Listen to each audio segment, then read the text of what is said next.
The air in West Hollywood always carried a faint scent of ambition and desperation, but today it was thick with something far more acrid, the metallic tang of blood. Detective Ray Maxwell, a man whose face was etched with the grim narratives of countless homicides, stood over the body, the familiar weariness in his bones made heavier by an unsettling sense of déjà vu. This wasn't just another murder, it was a performance, a grotesque tableau staged for an unseen audience.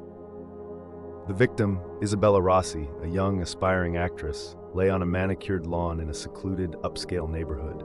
Her porcelain white face was meticulously made up, her lips painted a startling crimson. But it was the precise, almost artistic mutilations, different from anything Maxwell had seen, yet eerily familiar in their chilling precision, that snagged his attention.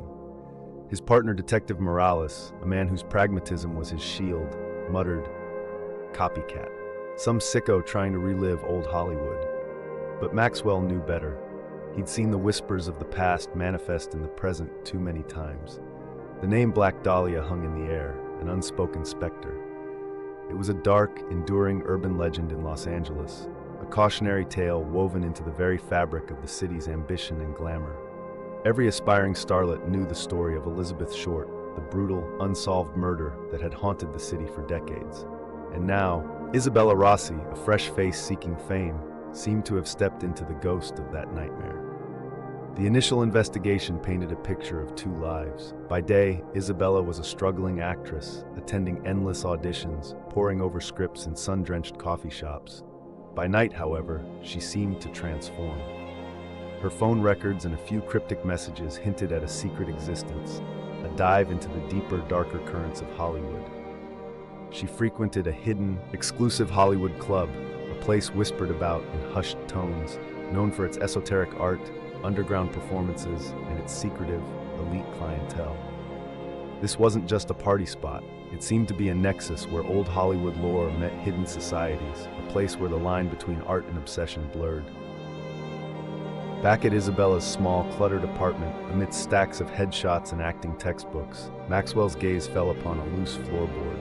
Prying it open, he found a hidden compartment. Inside, nestled on a velvet cloth, was an antique, intricately carved obsidian pendant. It was shaped like a stylized, blossoming flower, an orchid. It felt disturbingly cold to the touch, colder than the stone should be, and bore a faint, almost imperceptible scent, like ozone after a lightning strike.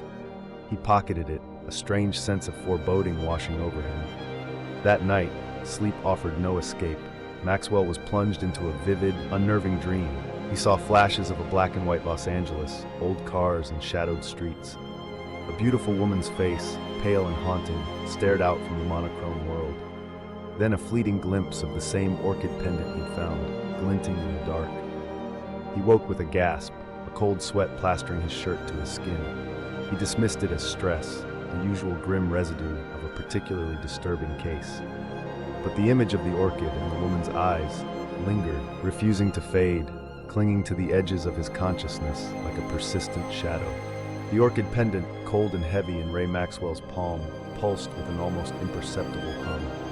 The dream from the night before, a fragmented reel of black and white nightmares, still clung to his mind. He needed answers, and fast. His gut, a seasoned compass for the bizarre, pointed him toward the past. The Los Angeles Historical Society seemed like a good place to start. The Society's archives were a labyrinth of forgotten histories, smelling of old paper and dust. There, he found Dr. Evelyn Reed, a woman as intricate and weathered as the artifacts she curated. Her spectacles perched on her nose, she examined the obsidian orchid with a gasp, her eyes widening behind thick lenses. "Remarkable," she whispered, her fingers tracing the ancient carvings. "This is a symbol of the Crimson Hand." Ray leaned in, a knot forming in his stomach. "The Crimson Hand?" Dr. Reed nodded, her voice dropping to a conspiratorial tone. "A clandestine, exclusive society from Hollywood's golden age, rumored to engage in bizarre, esoteric rituals, often at the height of their artistic endeavors. They believed in a deeper, more primal form of creativity, one that demanded significant sacrifice." Her gaze met his, sharp and knowing.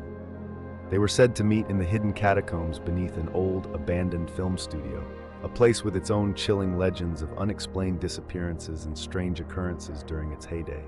Back at the precinct, While Morales was still chasing down dead-end leads on Isabella's normal life, Ray dove into Isabella's laptop. He found a hidden folder, encrypted but easily cracked by the department's tech wizard. Inside, a chilling revelation: Isabella's own meticulous research on the Black Dahlia case, alongside detailed notes on the Crimson Hand. Even more disturbing were fragmented raw audio recordings. The sound quality was poor, echoing like they were made in a vast, empty space. A raspy, guttural voice spoke of the awakening and the perfect canvas, interspersed with faint, discordant music that sent shivers down Ray's spine. It sounded less like art and more like a macabre sermon. Determined to find the source of the recordings, Ray made his way to the abandoned studio Dr. Reed mentioned. The massive, decaying lot was swallowed by overgrown weeds and crumbling facades, a ghostly monument to forgotten dreams. As he walked through the desolate sound stages, the air grew heavy, pregnant with untold stories. He heard faint whispers carried on the wind, glimpsed fleeting shadows at the edge of his vision, as if the past itself was trying to communicate, beckoning him deeper into its silent, dusty embrace. Following a hunch and guided by a faint, metallic tang in the air that reminded him of the orchid, he found a hidden entrance beneath a collapsed prop storage area. A narrow, dark passage led him down into the earth. The air grew colder, heavier. Eventually, it opened into a vast, dusty catacomb. This was no ordinary basement. The walls were lined with alcoves, some containing ancient, rusted film canisters. And then he saw it, a concealed ritualistic chamber. Faded chalk symbols, geometric and unsettling, covered the stone floor. Remnants of ancient dried substances caked a small, antique camera tripod set up in the center, aimed at a raised stone altar. The air here was profoundly still, ancient and deeply, terribly malevolent. The faintest echo of that discordant music, like a ghost of a sound, seemed to hum in the very stones around him. The air in the catacombs was thick with dust and a chilling sense of age, the faint, discordant hum from the previous night still prickling the hairs on Ray Maxwell's neck. His flashlight beam cut through the gloom, settling on a loose stone in the altar. Prying it open, he found a small, leather-bound diary, its pages swollen and water-damaged. The name on the inside cover sent a fresh wave of dread through him: Arthur Sinclair. The name belonged to a famed, reclusive director from Hollywood's golden age, known for his dark, experimental films, and more recently, for his rumored obsession with the occult. The diary was a descent into madness. Sinclair detailed his involvement with the Crimson Hand, not as a mere curiosity, but as a devout follower. His frantic script spoke of their chilling belief that true art demands ultimate sacrifice. He wrote about a living canvas, a chosen vessel, and a Crimson Orchid ceremony, designed to transcend death and achieve immortality through ritualistic murder. The words were a twisted manifesto, blurring the lines between cinematic performance and horrifying reality. Back at the Historical Society, Dr. Evelyn Reed's eyes widened as Maxwell laid out Sinclair's diary. "This is it," she breathed, her voice barely a whisper. "The missing piece." She quickly confirmed Sinclair's connection to several unsolved disappearances in 1940s Hollywood. Her research indicated a chilling pattern. Young, ambitious women, often aspiring actresses, vanished without a trace. One particular entry in an old police file matched Isabella Rossi's description unsettlingly well. A young woman last seen wearing an orchid brooch, vanishing shortly after attending a private screening at Sinclair's studio. The echoes weren't just poetic, they were literal.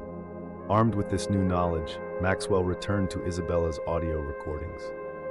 He isolated the raspy voice, cross-referencing it with voice samples from old acting school directories. The truth hit him with the force of a physical blow. The voice belonged to Elias Vance, Isabella's former acting coach. Vance was a shadowy figure in the acting world, renowned for his extreme method acting techniques, often pushing his students to the brink of their emotional and psychological limits. The final recording was horrific. Isabella's terrified screams rose above the swells of discordant music, culminating in Vance's chilling, triumphant declaration, "The Crimson Orchid blooms." The realization was a punch to the gut. Isabella wasn't just a helpless victim. Vance, a master manipulator, had preyed on her raw ambition, her desperate thirst for fame and artistic immortality. He had twisted her desire for the ultimate performance art into a grotesque ritual, convincing her that a sacrifice, a final act, was the key to true transcendence. She was the unwilling, yet perhaps deluded, living canvas. Driven by a desperate need to understand the full scope of this twisted legacy, Maxwell returned to the catacombs. In a hidden compartment near the altar, he unearthed a small, rusty metal canister. Inside, tightly wound, was an old, brittle film reel, simply marked Crimson Orchid. He rushed it back to the precinct, securing an antique projector. The grainy, black and white footage flickered to life, showing a shadowy ritual.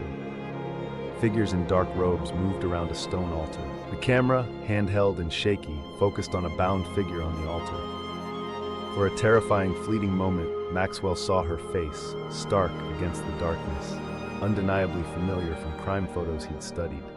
The original Black Dahlia victim, Elizabeth Short, her beautiful features contorted in silent agony, before the film suddenly burned out, leaving nothing but a lingering image of horror and a chilling question about the true, untold fate of Hollywood's most infamous unsolved mystery. The humming, that low, resonant thrumming from Isabella's recordings, now echoed in Ray Maxwell's own skull as he drove towards Elias Vance's mansion. Perched ominously in the Hollywood Hills, it was a sprawling, dilapidated relic, choked by overgrown gardens and casting long, skeletal shadows. Locals called it the Serpent's Nest, a place of whispered rumors and reclusive owners. The air here felt ancient, full of unsettling whispers of forgotten glamour and decay. Ray knew this wasn't just a house, it was a lair. He entered through a rusted gate, the creak echoing loudly in the suffocating silence. Inside the mansion was a maze of dusty, opulent rooms, each one seeming to hold its breath. The air grew heavy with the scent of old incense and something else, something metallic, like dried blood and ozone. He didn't find actors, he found devotees. They moved with a chilling, synchronized grace, clad in flowing dark robes, some bearing subtle orchid motifs embroidered into the fabric. Their eyes held an unsettling glaze, utterly committed to Vance's teachings, believing he held the key to unlocking hidden dimensions of art and consciousness through sacrifice. They were a fanatical cult, not a theater troupe. Ray found more of Sinclair's expanded diary, hidden beneath a loose floorboard in what appeared to be Vance's study. The later entries were far more disturbing, detailing how the Crimson Hand believed their rituals opened a portal to an ancient, malevolent entity. This entity, a colossal, geometric being, communicated through a whispering hum and granted them creative inspiration in exchange for life force. It manifested as bioluminescent shapes, not just in their ceremonies, but even in rare deep-sea expeditions reported by eccentric oceanographers in the 1940s. A terrifying thought struck Ray. The entity was not just a metaphor. It was a force, lurking, waiting. The chilling hum intensified as Ray moved deeper into the mansion, leading him towards a large central hall bathed in an eerie, pulsating bioluminescent light. Vance stood at the center, a gaunt, commanding figure, his eyes burning with unnatural zeal. He was preparing to sacrifice another victim, a young, terrified dancer, bound and gagged on a stone altar. Vance had manipulated her just like Isabella, playing on her artistic aspirations. The ritual was nearing its climax, the air thick with incense and the dissonant hum that Ray now recognized as the entity's voice. Vance clutched the obsidian orchid pendant, raising it high. "The ultimate act," he hissed, his voice echoing with distorted triumph. "Immortality through art. You will join us and truly become." As Vance's voice reached a fever pitch, the very air around the altar began to shimmer and distort. A swirling vortex of light erupted, emanating from the center of the room. It wasn't just light, it was a portal, shimmering with alien colors. For a horrifying second, Ray glimpsed a vast, unidentifiable geometric shape within it, pulsing with an alien, amber glow. It was the entity, exactly as described in Sinclair's deranged diary. The whispers from the abyss were no longer just in the recording. They were in the air, in his bones, beckoning, promising ultimate knowledge, an end to all pain, a complete cessation of worldly woes. It was a siren song, not just for the ears, but for the soul. The cultists chanted, their faces rapturous, as Vance leaned in, preparing to drag the victim into the beckoning abyss. The mansion shuddered violently, the air thick with the metallic tang of ozone, and a primordial hum that threatened to split Ray Maxwell's skull. Elias Vance, his eyes burning with an unholy fervor, lunged for the bound dancer, his grip on the obsidian orchid pendant white-knuckled. "The ultimate act!" he shrieked, his voice distorted by the raw power erupting from the swirling bioluminescent portal. "You will truly become." Ray didn't hesitate. Adrenaline surged through him, overriding the deafening hum. He tackled Vance, sending them both tumbling away from the altar. The cultists, their faces now contorted in a mixture of ecstasy and terror, scattered as the portal pulsed erratically, spitting out tendrils of raw light that seared the air. The mansion groaned, stone cracking, wood splintering, unable to contain the energies unleashed. Vance, surprisingly strong, fought with a deranged frenzy, trying to drag Ray towards the shimmering vortex. Whispering about eternal art and ultimate communion, Ray managed to land a solid punch, sending Vance reeling back, hitting his head against a crumbling stone pillar. Just as Ray pulled the terrified dancer free, the portal, destabilized by the interruption, imploded with a sound like 1,000 crashing waves. The mansion groaned one last time, then began to collapse inward, consumed by the echoing void where the ritual chamber had stood. Ray scrambled back, pulling the dancer with him, bursting out into the night, just as the entire mansion dissolved into a smoking, pulsating crater, glowing faintly with an unearthly light. Only a massive, still pulsating scar on the Hollywood Hills remained, radiating an unnatural cold. The investigation's dark echo. The official explanation was swift and convenient. A catastrophic, localized gas main explosion, perhaps exacerbated by a sinkhole. Detective Reynolds, a grim-faced veteran who'd arrived on the scene, shook his head, though a subtle frown creased his brow as he surveyed the bizarre, still glowing crater.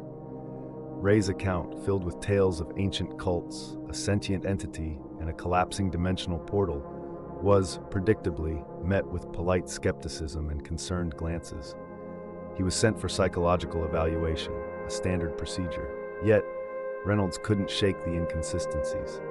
The absence of any identifiable debris, the strangely precise circular shape of the crater, and the persistent low-level energy readings that baffled his tech team. And then there was Elias Vance, found babbling incoherently miles away, his mind shattered, muttering endlessly about the whispers and the show never ending. Vance was arrested, his shattered psyche attributed to a severe break with reality, though his meticulous planning pointed to a deeper, more chilling intelligence.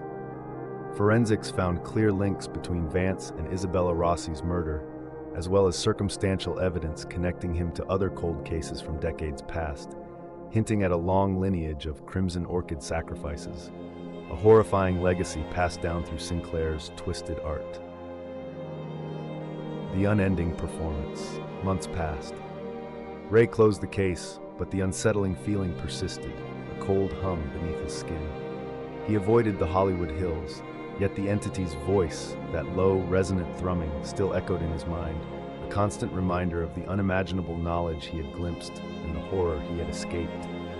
He realized the entity's influence wasn't confined to the abyss of a ritual chamber. It had subtly woven itself into the very fabric of Hollywood, preying on ambition, on the desperate yearning for fame and artistic immortality. The disappearances from the past weren't just accidents or even sacrifices in the traditional sense. They were lure-ins, insidious calls to a terrifying ultimate communion, a grotesque symbiotic relationship between an ancient entity and the city's dark, beating heart. Ray tried to rebuild his life, to push the echoes of the cult and the entity away. But the abyss wasn't done with him.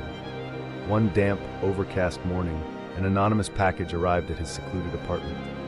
Inside, nestled in a bed of dried, strangely resilient seaweed, was a single, perfectly preserved Crimson Orchid. Its petals shimmered with a faint, internal iridescence, almost glowing. There was no note, no sender's address. But as Ray touched it, he felt a faint, familiar hum, and for a fleeting, terrifying moment, he saw a flash of Isabella Rossi's eyes, wide and filled with both terror and a strange, unholy knowledge. The performance might be over for now, the curtain temporarily drawn. But the Crimson Orchid, he knew with a horrifying certainty, had merely found a new stage, ever ready to seek its next bloom in the dark, ambitious heart of Hollywood.